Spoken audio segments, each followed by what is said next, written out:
En Afrique, les ressources naturelles sont abondantes. Seulement en 2008, le continent a extrait 483 tonnes d'or, soit 22% de la production mondiale totale. Encore plus impressionnant, l'Afrique a produit 55% de l'offre mondiale de diamants la même année. Sans parler de certaines autres industries minières et de forage de l'Afrique, y compris l'uranium, le platine, le nickel, la bauxite et le cobalt. Le climat de l'Afrique a également fait d'eux une puissance agricole, employant les 2 tiers de la population active du continent et contribuant de 20 à 60% du produit intérieur brut de chaque pays. Les grands lacs d'Afrique contiennent également 3000 espèces de poissons et représentent les 2 tiers de la production. Des organisations comme l'Organisation des Nations Unies ont prédit que l'Afrique de l'Ouest, de l'Est, centrale et australe devrait atteindre un produit intérieur brut combiné de 29 000 milliards de dollars d'ici 2050. Ceci, ainsi que la population de 1,3 milliard de personnes, prêtes dans 54 pays, commence à se regrouper de manière significative. Ces faits, comme vous le verrez bientôt, n'ont pas échappé au reste du monde, en particulier les États-Unis et de la Chine.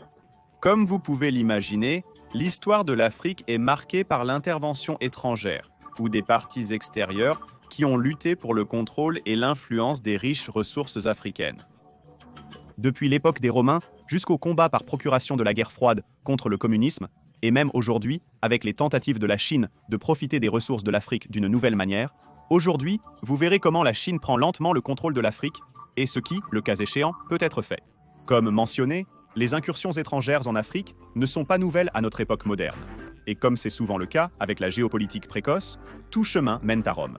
Les premiers signes de colonisation n'ont eu lieu que sous la forme de colonies du Nord, telles que Sabrata Oea et Leptis Magna. La plupart des récits historiques s'accordent à dire que l'Afrique disposait d'un réseau commercial sophistiqué avant l'implication gréco-romaine, ce qui a encouragé l'État à éviter les expéditions coûteuses, du moins pendant les premières périodes de colonisation. Le succès romain de l'époque dépendait principalement de leur relation avec l'Égypte. Après la mort de Cléopâtre VII, rien n'entravait la création de leur plus grand monopole africain. En utilisant les réseaux ptolémaïques, établis à partir de la légendaire conquête d'Alexandre le Grand, le commerce avec l'Afrique via la mer Rouge a vraiment décollé en 30 avant Jésus-Christ. De nombreux marchands faisaient du commerce presque toute l'année, car les conditions météorologiques pour même les petits navires étaient idéales, en dehors d'une petite période entre octobre et décembre. L'un des premiers centres commerciaux notables était un avant-poste nubien au sud de l'Égypte, intitulé Ptoléméus Théron.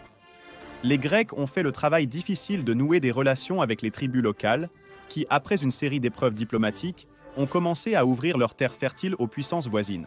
La puissance connue pour contrôler cette station était connue sous le nom d'Aksum, située dans l'Éthiopie moderne, à seulement 340 miles au sud du point de contrôle convoité. À l'époque d'Auguste, Aksum servait de jonction principale pour le transport d'articles de luxe, tels que la main-d'œuvre, l'ivoire, les carapaces de tortues et la corne de rhinocéros. Au cours du 1er siècle après Jésus-Christ, ces matériaux ornaient les meubles et les murs des riches, utilisés comme un symbole de statut omniprésent lors de réunions et de festivals importants. C'est ici que Rome établirait une autre forteresse notable, l'île de Diderot, qui s'est rapidement déplacée vers Aurine une fois que les raids ont rendu l'ancienne beaucoup trop coûteuse pour rester active. Pour la plupart des interventions de Rome sur le continent africain, c'est ainsi que les affaires étaient menées.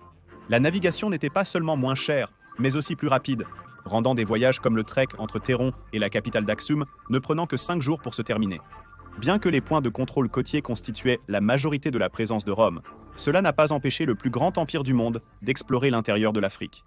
Il y a eu 5 grandes expéditions entre 19 avant Jésus-Christ et 90 après Jésus-Christ, où les meilleurs de Rome se sont sentis obligés d'explorer davantage de territoires du Sud après avoir mis fin à l'interférence commerciale des peuples de Garamante. Bien que beaucoup débattent de la profondeur des voyages des légions, les pièces trouvées dans des régions telles que le Sénégal d'aujourd'hui suggèrent que les généraux sont allés au plus profond du cœur de l'Afrique. Un certain nombre de campagnes militaires notables ont aidé à stabiliser les relations entre Rome et les principales tribus. Mais une série de querelles orientales, ainsi que des motivations politiques au cours du 1er siècle, ont dissuadé les Romains de s'enfoncer davantage dans la masse terrestre mystérieuse. À cause de cela, l'impact de Rome sur l'Afrique sera probablement toujours un sujet chargé de spéculation, mais il ne fait aucun doute que les trésors extraits de la côte nord étaient, sans exagération, dignes de mourir aux yeux du monde en développement. Comme indiqué, les tentacules de la Grèce et de Rome n'ont atteint que l'Afrique du Nord. Donc, quand les autres puissances étrangères ont commencé à s'incorporer en Afrique?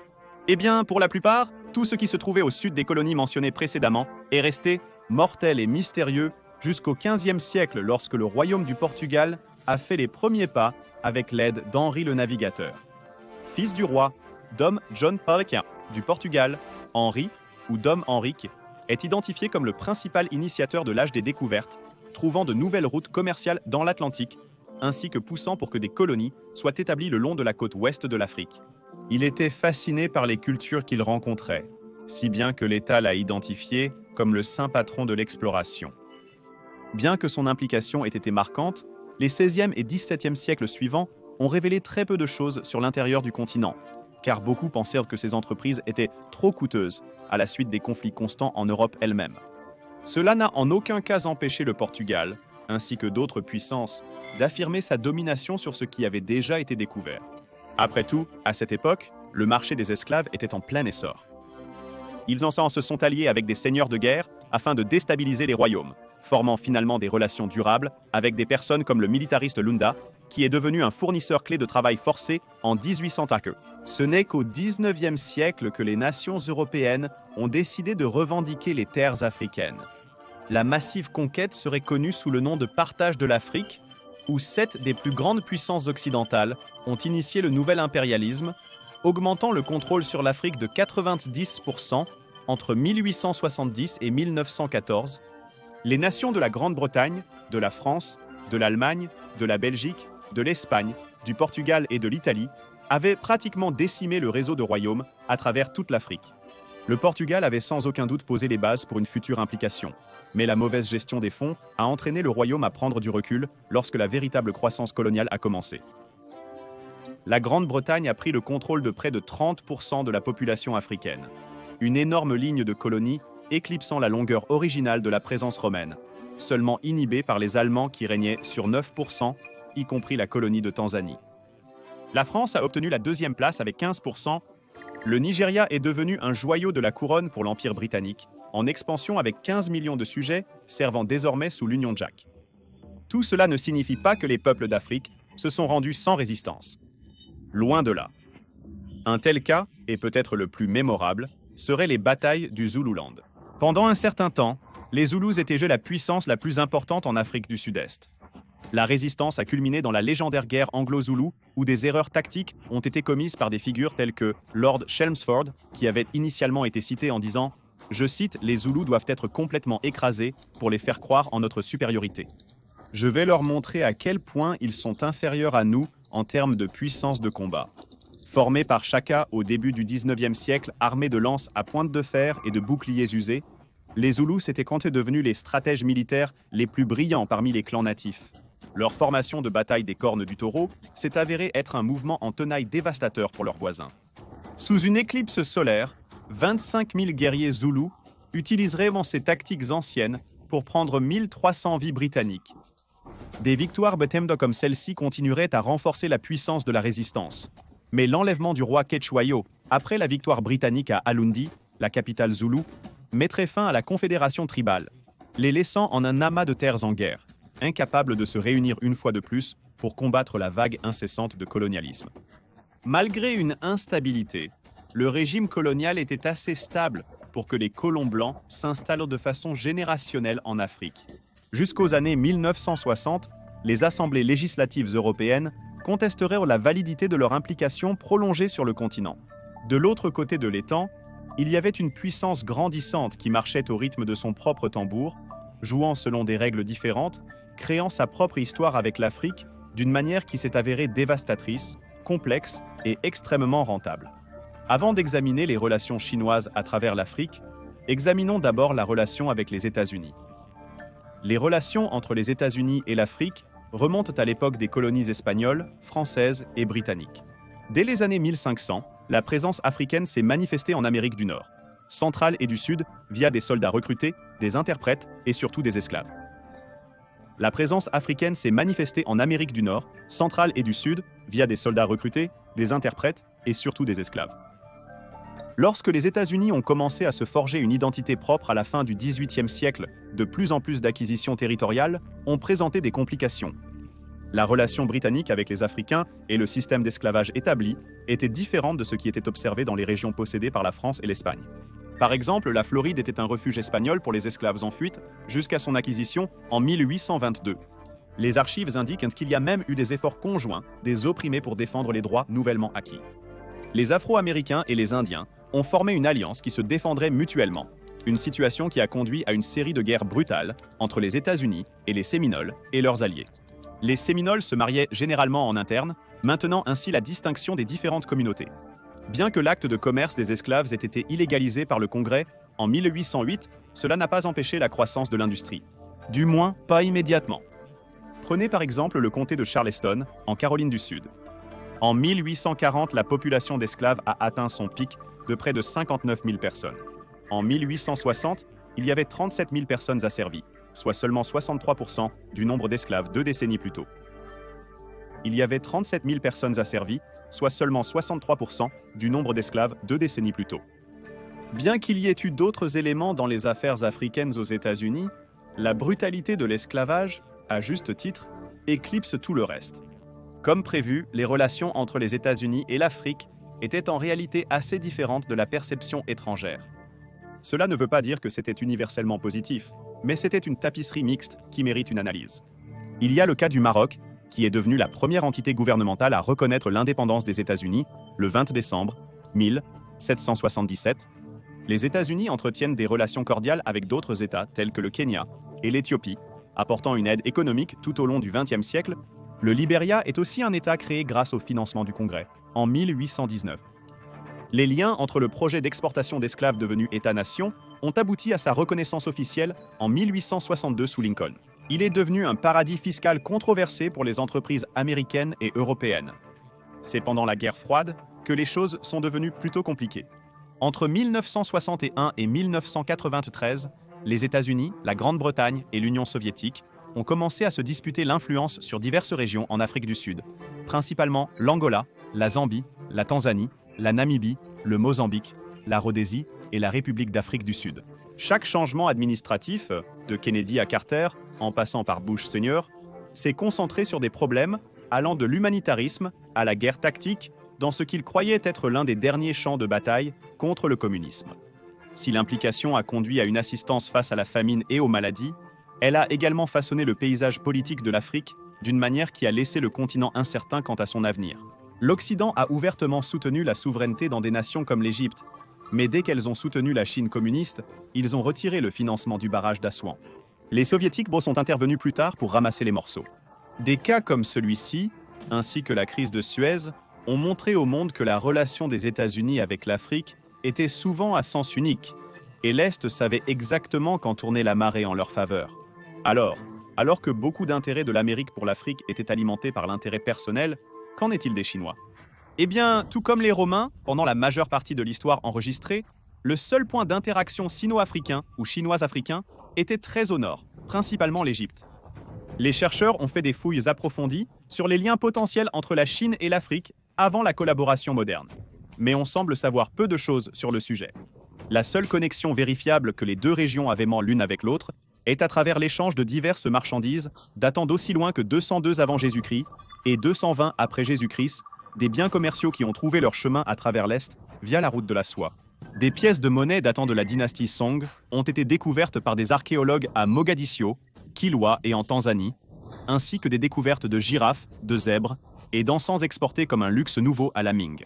Cependant, ces découvertes étaient probablement plus le produit de marchands du Moyen-Orient, agissant comme intermédiaires entre des royaumes séparés par de nombreux royaumes, qui interprétaient souvent des modes de communication plus directs entre les terres lointaines, comme une violation de la sécurité des frontières. On dit qu'au XIVe siècle, le voyageur et érudit marocain Ibn Battuta a fait un long voyage en Afrique et en Asie. Il est arrivé en Chine en avril 1345 après un séjour en Inde, avant de servir d'envoyé du sultan Muhammad Tughlaq de la dynastie indienne Tughlaq en Chine. Son récit de la visite est le suivant. La Chine est le pays le plus sûr, le mieux réglementé pour un voyageur. Un homme peut partir seul pour un voyage de 9 mois, emportant avec lui une grosse somme d'argent sans aucune crainte. La soie est utilisée pour les vêtements même par les moines pauvres et les mendiants. Ces porcelaines que sont les plus fines de toutes les fabrications de poterie. et ces poules sont plus grosses que les oies dans notre pays. Toute cette interférence se dissiperait à la suite de la guerre froide. À la fin des années 1950, lorsque la Chine a signé des accords commerciaux bilatéraux avec des pays comme l'Algérie, l'Égypte et le Soudan, des personnalités comme le Premier ministre chinois, Zhou Enlai, ont traversé 10 pays africains entre décembre 1963 et janvier 1964. La Chine, je cite, a commencé à cultiver des liens et à offrir un soutien économique, technique et militaire aux pays africains et aux mouvements de libération dans le but d'encourager les guerres de libération nationale et de révolution dans le cadre d'un front uni international contre les deux superpuissances. L'absence d'histoire entre la Chine et l'Afrique, contredisant le modèle typique des relations diplomatiques, a servi de force dans les décennies suivantes. En fait, dans les années 1970, il y a eu des cas où la Chine a aidé à l'expulsion des conseillers militaires soviétiques d'Égypte et du Soudan avec des armes et des fournitures. Durant la guerre froide, la Chine était en quelque sorte un outsider, observant les soviétiques et les États-Unis se disputer sur des bastions et le commerce. Alors qu'ils se familiarisèrent davantage avec les rouages internes de l'Afrique, ils ont choisi une approche diplomatique qui, du moins ces dernières années, s'est avérée beaucoup plus efficace.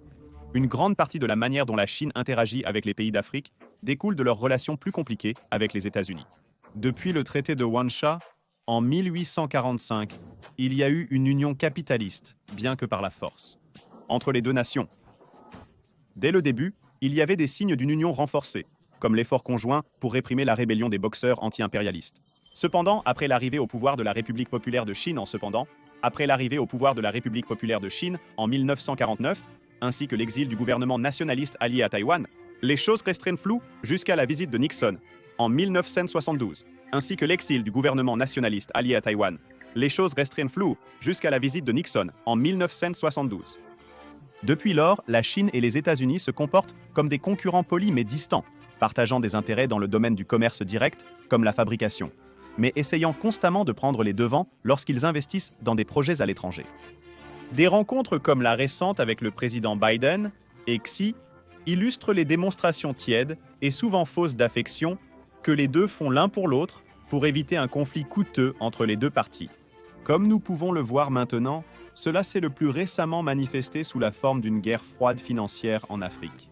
Et il semble que la Chine ait trouvé une autre recette pour donner du fil à retordre aux États. Comme mentionné concernant la relation sino-africaine, il existe des facteurs clés qui séparent les États-Unis et la Chine sur le plan diplomatique. Alors que les États-Unis ont souvent adhéré à la mode de pensée britannique, la Chine a préemptivement ouvert des relations avec l'Afrique sous un angle différent. À l'origine, la Chine s'est en réalité rapprochée des mouvements anti-apartheid et de libération, suite à la scission sino-soviétique, avec un soutien pour l'indépendance africaine et les projets d'infrastructure. Il semblait que partout où les soviétiques ne parvenaient pas à tenir leur part du marché, la Chine intervenait et livrait. Un exemple de cela serait lorsque la Russie a déplacé son soutien de la Somalie à l'Éthiopie. Le président somalien Siad Barre était furieux, et la Chine est rapidement intervenue pour soutenir l'État avec une aide militaire symbolique. Alors que les États-Unis et les Soviétiques se distancièrent souvent des complexités du paysage géopolitique africain, la Chine a prouvé qu'elle contribuait au moins partiellement à la recherche de résolutions. En fait, en 2016, une déclaration d'appréciation a été signée par 10 nations africaines distinctes lors du Forum de coopération Chine-Arabie, remerciant la République populaire de Chine pour leurs efforts pour résoudre les litiges maritimes et territoriaux. Non seulement cette approche pratique s'est avérée plus efficace, mais certains pays africains ont exprimé leur gratitude de manière qui a choqué le monde occidental. Même aussi loin qu'en 1971, les nations africaines ont soutenu l'entrée de la Chine dans les Nations Unies, et certains analystes soutiennent que ce soutien a été primordial pour ce succès. En ce qui concerne Taïwan, des pays comme le Zimbabwe, le Soudan, le Nigeria et d'autres ont souligné l'importance de la politique d'une seule Chine. À chaque tournant, la contribution de la Chine semble être réciproquée de toutes les manières possibles. Les manifestations de Hong Kong en 2019 et 2020 ont suscité une réaction similaire, incitant l'Ouganda, la Tanzanie et la Namibie à exprimer leur soutien à l'absorption de la province. Avec tout cela à l'esprit, certains pourraient en venir à croire que la Chine agit de manière héroïque, mais un second regard montre que toutes ces motivations sont presque strictement financières. Ce n'est pas pour dire que c'est nécessairement mal, mais il y a un certain nombre de puissances à travers le monde qui remettent en question la nature éthique de la diplomatie chinoise. Quoi qu'il en soit, aucune de ces critiques ne semble entraver de manière significative l'ascension de l'influence chinoise. En tant que puissance manufacturière, représentant près de 30% de la production mondiale, les ressources illimitées que l'on trouve dans de nombreux pays africains créent une relation symbiotique presque parfaite. Cela devient évident lorsque l'on examine certaines des récentes transactions qui ont lieu en Afrique subsaharienne. Un projet de technologie de surveillance de villes intelligentes de 126 millions de dollars, avec Huawei, a été signé par le président de l'Ouganda ces dernières années. L'emprise sur l'Éthiopie continue également de se renforcer, avec environ 400 projets d'investissement évalués à plus de 4 milliards de dollars. Grâce à ces accords, la Chine a construit 70% des routes, ainsi que le très apprécié chemin de fer d'Addis Abeba. La construction de chemins de fer a également eu lieu au Kenya, avec le chemin de fer à écartement standard Nairobi-Mombasa. Un projet de 4,7 milliards de dollars, avec des plans pour l'accès aux ports et des villes industrielles à implanter dans des villes clés. En plus des projets d'infrastructure d'une ampleur sans précédent, les Chinois ont également pris des mesures pour mettre des bottes sur le terrain afin de protéger ses actifs partagés. En 2017, la Chine a construit sa première base militaire à l'étranger, à Djibouti, ce qui a causé beaucoup de controverses en raison de leurs lasers puissants blessant les aviateurs militaires américains voisins partageant l'espace. En Zambie, en pleine épidémie de coronavirus 19, la Chine aurait exigé des actifs miniers de cuivre avec un niveau de puissance de feu similaire, tout en cherchant à construire une base militaire à Malabo, en Guinée équatoriale, sur la côte ouest. Selon le Comité des Affaires étrangères, lors d'un forum sur la coopération Chine-Afrique en 2000, les Chinois ont inauguré un partenariat stratégique avec 44 gouvernements africains. Des forums ont été organisés tous les 3 ans depuis. Lors de la réunion la plus récente, en 2018, Pékin a promis 60 milliards de dollars d'aide économique, égalant la promesse précédente de 2015. La Chine a promis 40 milliards de dollars lors du Forum sur la coopération sino-africaine 2021. Alors que certains comités ont réduit par rapport aux années précédentes, la Chine a promis un soutien supplémentaire pour lutter contre le coronavirus 19 et a annoncé un objectif d'augmenter ses importations en provenance d'Afrique à un total de 300 milliards de dollars au cours des 3 prochaines années. Selon la base de données des prêts chinois à l'Afrique, les financiers chinois ont signé 1188 engagements de prêts d'une valeur de 160 milliards de dollars avec les gouvernements africains et leurs entreprises d'État entre 2000 et 2020, principalement dans les transports, la production d'énergie, l'exploitation minière et les télécommunications. Les principaux pays bénéficiaires de prêts au cours des 20 dernières années comprenaient l'Angola, la Zambie, l'Éthiopie, le Kenya, le Nigeria et le Cameroun, et plus récemment, les plus grands bénéficiaires comprenaient le Ghana, l'Afrique du Sud et la Côte d'Ivoire. C'est là que la discussion concernant l'éthique de cette implication entre en jeu. Pour beaucoup, la Chine semble agir davantage comme un prêteur sur gage agressif ces dernières années, revendiquant de nombreuses ressources naturelles, mentionnées précédemment, qui rendent l'Afrique si précieuse en tant que garantie pour les dettes impayées. Pour mettre cela en perspective, l'Éthiopie est sur le point de devenir essentiellement un État vassal chinois, avec un ratio de dette gouvernementale représentant environ 60% de son produit intérieur brut total. Cela pose la question: la Chine est-elle à blâmer pour avoir surenchéri sur ses concurrents avec des prêts à taux d'intérêt plus bas? Ou est-ce la corruption dans la politique africaine qui a coïncidemment piégé les pays dans une potentielle servitude totale envers les puissances étrangères? En vérité, de nombreux historiens pourraient-ils se tromper lorsqu'ils marquent la fin du XXe siècle comme l'ère de la décolonisation. Ces découvertes ont démontré que les interactions entre les États-Unis, la Grande-Bretagne et l'Afrique ne sont pas si différentes de celles avec la Chine. Lorsque l'Occident a mené la charge pour les projets de développement en Afrique, prendre le contrôle des gouvernements était le comportement principal. Ce n'est pas que les prêts ne faisaient pas partie de l'équation, mais les efforts déployés entre les années 60 et 90 étaient orientés autour de l'expulsion du communisme et de l'installation de la philosophie démocratique.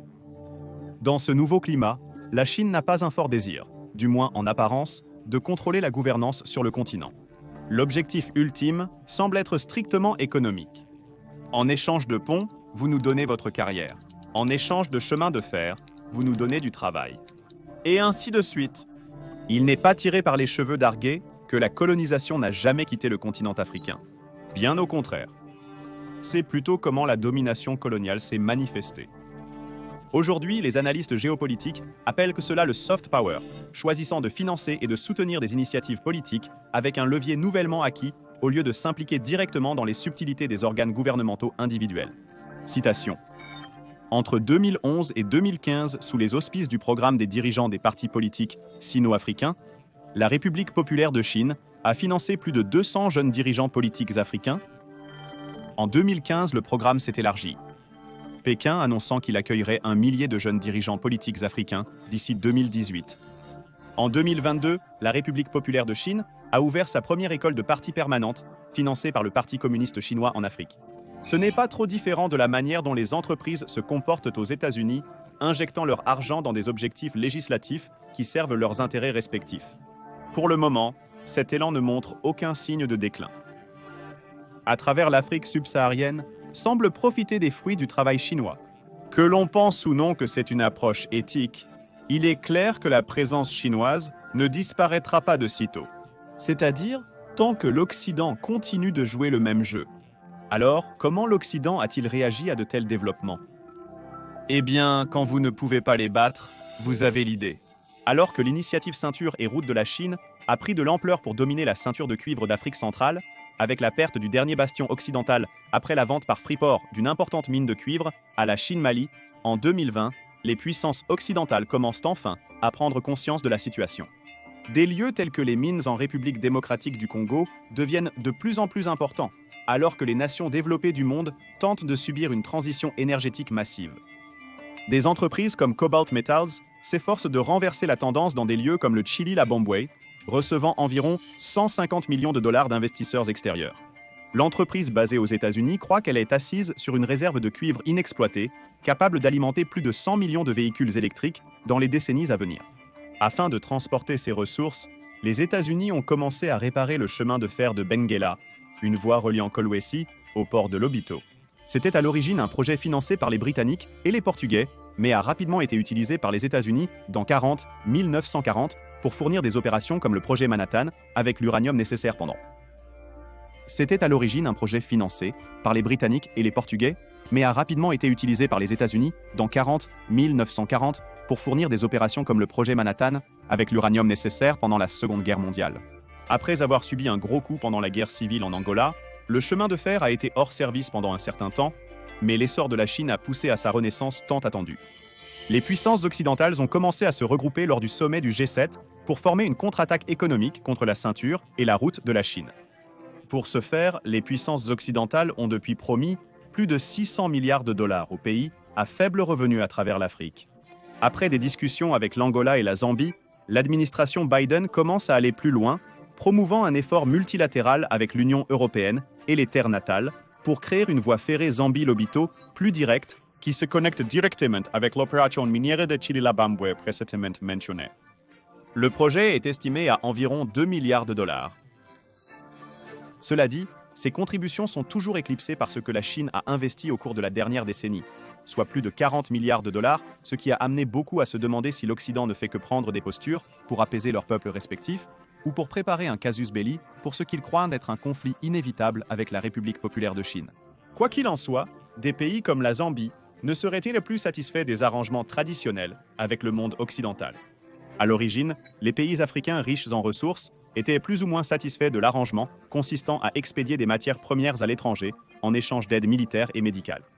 Maintenant, avec la relation chinoise, qui est étonnamment verte, le continent est plein de dirigeants africains qui veulent des opportunités plus durables pour les gouvernements qu'ils dirigent et les personnes qu'ils servent. La dynamique présente dans le paysage politique africain laisse beaucoup à désirer. Mais il semble que beaucoup commencent à réaliser que les infrastructures et les installations de fabrication sur leur propre territoire leur donneront la capacité de se tenir sur leurs propres pieds. Tous les territoires mentionnés précédemment sur cette masse terrestre de 11,73 millions de miles carrés ont commencé à comprendre qu'une vente aux enchères sinistre a lieu. La Chine est en passe de prendre potentiellement le contrôle de la majorité du continent. Mais l'Afrique, pour la première fois depuis son entrée sur la scène mondiale, commence à déterminer au moins partiellement son propre destin. Peut-être que dans le siècle à venir, la question primordiale deviendra sans objet et nous serons tous confrontés à un terrain de jeu beaucoup plus équilibré.